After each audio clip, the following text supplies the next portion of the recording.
Okay, so as you know, usually we just cover earphones in this channel, as in the things with like the silicone ear tips that you stick into your ears. But this time, I'm bringing something different. Aside from, earphones with the ear tips and earbuds, which sit flat on your ears, there's a forgotten form factor that you probably don't often see nowadays, and that's the clip-on category. Yep, today I'm bringing in quite an exotic product. It's these clip-ons from Audio Technica. Here's the box of it. I think they only sell these in the domestic Japanese market or something, and I basically had it imported through an e-commerce seller after a long while of waiting for customs to clear. So, no more dilly-dallying. Let's get into the review of this Audio Technica ATH-EQ300M.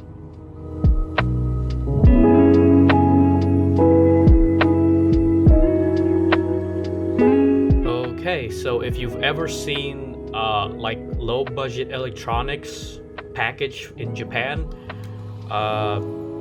this Audio Technica EQ300M is pretty much that style. It's basically just folded cellophane and with a bit of a cardboard insert to detail all of the technical specs and marketing and all that. This is probably going to be wrapped very convolutedly, so I'll try to open it, but I don't know if I can put this back in again. But hey, at least in this style, you can actually see the product as it is on the shelf, so pretty cool. Marketing here says skinny. I guess they want to say this thing is thin. Okay, so I see these two tabs. I guess we'll just flip that out. And okay, so this is the top cover. And then you can see it's already kind of falling apart, right? Oh boy, I'm not gonna be able to reassemble this. And it seems the EQ300M is placed in these inserts and they are glossy. I did not expect that. In the marketing it seemed more matte, but okay. If I just take off this wire, let me pull it out from this end so that it doesn't like break the wire or something. Oh boy. Yeah, let me see. So we just put the wire in on the back. I'm just gonna, let me try and fiddle this out.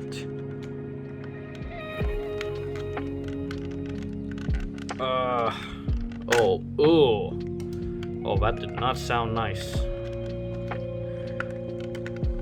As you can see, this type of packaging does not encourage you to put it back in. So that, I guess, if it's bad enough, you can't refund the thing, right? Yeah, so here's the insert. Alright, take everything out. And yeah, in this packaging, you basically get the EQ300M and nothing else. But to be honest, I don't know what else you could include with one of these clip-ons. Like, there's no interchangeable ear tips or anything, so can't put that in. I guess a pouch would have been welcome though, especially with this, this glossy housing that'll get scratched a lot. So I would have preferred some form of protection for it, at least. So here are the EQ300Ms, and yeah, if you're not used to seeing like clip-ons, this does seem quite exotic. You've got sort of this big front plate with, which seems to be made of plastic, and it's in this super reflective mirror coating. You can see kind of everything being reflected here. Depending on the lighting, this thing can look beautiful or just downright ugly and cheap. But yeah, this is definitely going to attract fingerprints, like dust, scratches, and all manners of things. I think you can see it in the footage here. I don't know why there wasn't a matte option for this, like, really. These clip-ons are quite thin, and perhaps quite light to the point of being sort of cheap feeling. They use these foam ear pads here, which I have no idea how to take off. My best guess is that they are glued in. Just know that I'm not taking them off because I doubt they will go back on once I do that. And then you have the ear hooks. These are of a translucent plastic and are pretty rigid, with a rotation mechanism here that it doesn't fully go out, but it should be enough for you to, finagle it and seat it onto your ears. They also have sort of a snapping effect, as you can see. They like to snap to the default position. I think Audio-Technica was trying to make it helpful, but more often than not, this is just kind of annoying, especially when it just flips itself when you're trying to wear it. And although this whole assembly is kind of chintzy and janky, they do go onto your ears decently fine enough once you get the hang of it. The rigid and sharp looking ear hooks here, they thankfully don't dig into your ears, and you won't feel much discomfort from it. The lightweight means that whilst you never really stop feeling these things on your ears, you won't be irritated by it either. This cable though, it's pretty much the most cheap and basic thing you will ever find. Like, it's two rubber strands just stuck together, but the rubber used, it just feels really cheap. This thing will tangle itself into a knot, so be ready to wrap it right, and also maybe have a tie here just to keep it in that position. It's also quite microphonic, but I think because of the clip-on design, it sort of hides that problem a little bit. Another special thing about this cable is that, as you can see, it's using the J-wire format. What this is basically, it's a signature thing in Japanese earphones where you have the right side being longer, so you can wrap it over your neck and sort of let it hang when you don't wear it. Some people swear by this design. I think it's kind of stupid and clunky, but different strokes for different folks. Surprisingly though, the cable does include a chin slider.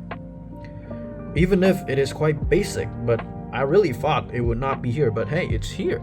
And this cable outputs to a 3.5mm jack with a conventional looking strain relief.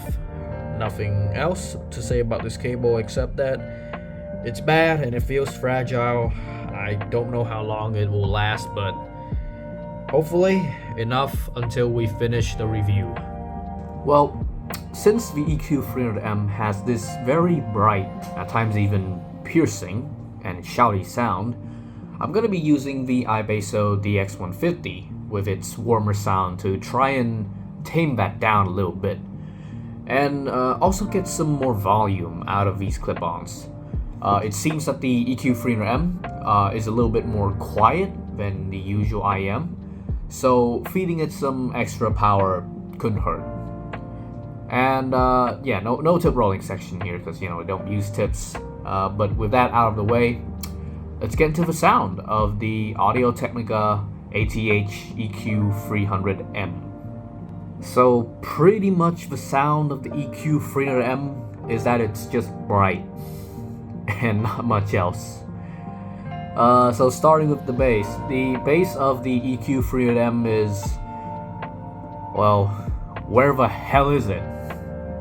I think we all know that earbuds, they don't have a great ability to produce bass, but these clip-ons are faring even worse.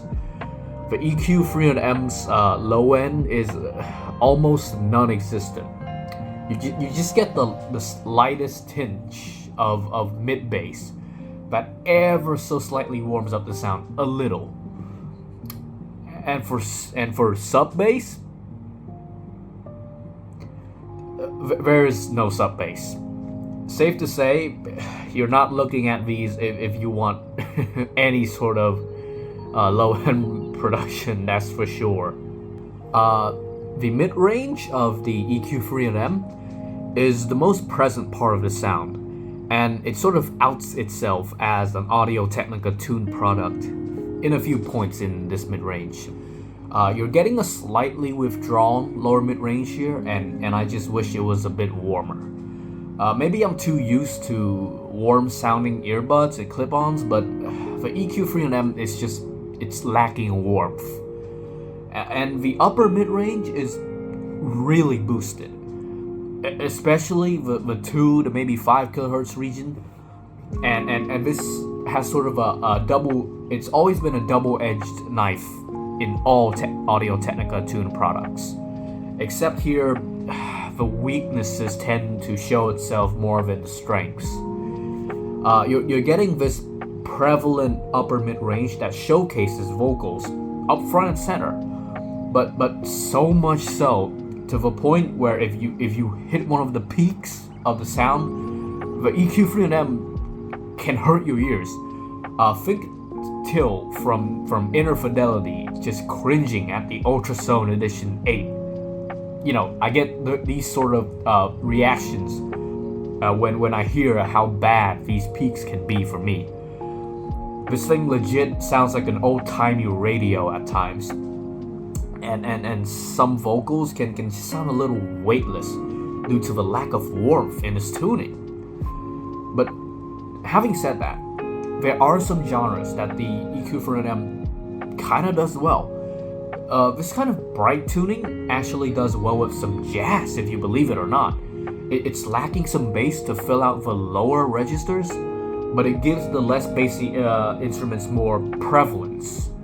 And older songs in the realm of like city pop can also be very nice sounding, as their semi-muffled sound is kind of compensated by the EQ300M's brightness. I particularly like hearing "Stay With Me" on these clip-ons, because maybe these clip-ons are actually what the people at the time the music was made was listening to as well, and it makes a bit of sense here why it kind of pairs well with that. The treble of the EQ300M is, I guess, acceptably nice in a quirky way. There's a certain splashiness and sparkle to it that goes quite well with Tatsuro Yamashita's Magic Ways album. I guess airiness here is both aided by the bright sound and the open nature of these clip-ons as well. As long as you don't stumble into like those death peaks in the upper mids, these highs are doing its best, and it's not too bad. If only there were just a bit more fidelity to it. And for a clip-on, you'd think we'd be getting a wide soundstage here, but not really. The EQ300M's soundstage is maybe a bit slightly out of your head, but not much more. Probably the times where the vocals were overly boosted and they just sat right in front of you in the soundscape didn't help the soundstage much too. For technicalities, you can't compare these clip-ons to IMs, but even compared to like other earbuds, they're just average, maybe slightly below average. Most musical elements are kind of blurred together, and macro detail retrieval is good, but even that struggles to present itself. And don't even think about imaging. That's just not really a thing on these. Musical elements kind of sit randomly with a sort of approximative fog all over them. For $10, expect these to perform like an earbud of the same price, and not much more on the technical front. So in a comparison between the EQ300M and these bunny clip-ons, oh yeah, if you don't know where these bunny clip-ons came from, they were part of my 100 sub special video where I bought random audio junk from Daiso stores and their rip-offs. Particularly this one came from Minigood. And these bunny ones, they have a sort of warm sound with acceptable detail, and they were pretty much the best out of the trash that I bought. And you know what? I've kind of grown to like it. It's like a bit of a guilty pleasure. The thing is okay enough that I still sneak in sessions with it when I want to listen to some lo-fi or city pop. And since these are pretty much the only other clip-on I have, I'm going to be pitting it against the EQ300M. So for build quality, I don't know. Both of these feel pretty cheap. It's just different flavors of it. Do you take the sort of hollow matte plastic of the bunny clip-ons, or the chintziness and scratch-prone plastic of the EQ300M? In terms of sound, it's actually a bit closer than you think. The bunny clip-ons go with the usual sort of warm analog kind of signature, but it's quite boxy sounding. Whereas the EQ300M signature response spans from just being bright to full-on being a broken radio, like I've said before. I guess the win goes to the EQ300M because it's got a bit more, I guess, fidelity than the bunny clip-ons, but not by much. And it could just be the brighter tuning for all I know. That these bunny clip-ons went up against a brand with a lot of, audio experience, such as Audio Technica, either means it's pretty good, or the EQ300M is pretty bad. You be the judge. Alright guys, this is Lumerion, so you join me in the great outdoors. As you can see, I am touching grass right now. Touch grass, people. So, I know that you've seen the video up to this point, and you'll probably think that the EQ300M is just not that great. And well, it kind of is. But there are really moments where it shines beyond musical enjoyment. Following Edgar's example of using like Koss KSC75s for gaming, may he rest in peace, I've also been using these clip-ons for some gaming sessions. And yeah, it's actually quite a pretty nice experience. It's, how do I say it? The EQ300M is less bulky than a pair of headphones, and it's not as claustrophobic as wearing an IM or an earbud for gaming. Especially for stuff that doesn't need like precise directional audio like shooters, then the EQ300M does quite nicely. So even if these are quite gimmicky for like music, it's actually really nice for gaming actually. And the other thing about this sort of bright and bass lacking tuning is that, well, you can actually hear yourself humming, and your hums kind of add a bit of warmth back into your music in that way. So the EQ300M has encouraged me to hum and at times even sing to my music more. Its lack of isolation lets you hear a bit of yourself bleed into the music and be a part of it. Which leads me to the question that at the end of the day, is the EQ300M a really bad product if it lets you enjoy your music as it is? I think that's a question that you'll have to answer for yourself. Alright, so yeah, that's the end of yet another review. I hope that you have appreciated and liked something perhaps a little different this week. As always, I'll leave the links to the music I used in the description. Of course, there's also going to be a link to my websites as well as my Patreon, where you can donate to me so that I may get more funds to, actually get stuff in for review. Of course, shoutouts to my patron 78Dragon. Of course, tier 2 patrons get access to my video scripts, and lower tiers can also get access to extra footage as well as some photography pictures of these, products if available. Like the channel if you like it. Comment if you have any suggestions, any questions, any inquiries. Feel free. And subscribe to the channel if you want to see more of this type of content as well as my gaming content. Remember to hit the bell button so that my videos actually get delivered to your feed. And otherwise, yeah, I thank you for watching, and I hope to see you in the next video. This is Lumerion, signing off.